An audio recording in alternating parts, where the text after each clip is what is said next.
So I went very much from being a completely unknown wrestler to wrestling the biggest star in wrestling almost overnight.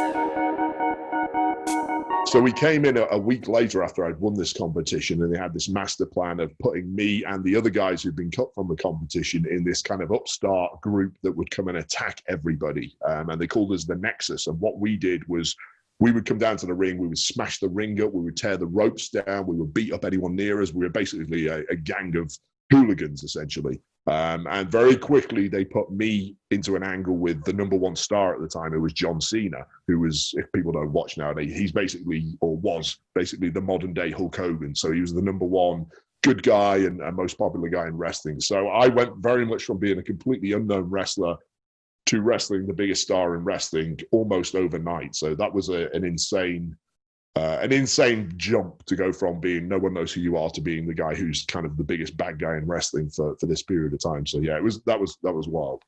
And so what were those nerves like? Because I know it must have been exciting, but you like you say, you're jumping straight. It's like if that was a football, it'd be like going from, like you say, a YTS kid and then saying, not far off, you're in the team for the FA Cup final. Exactly. That's exactly what it was. But I'd say I was so busy that I barely got time to think about it. That's the busiest I've ever been in my life on the TV show and outside, because I was doing so much promotional work. I didn't stop for probably a year. And the other thing was I knew how big an opportunity it was.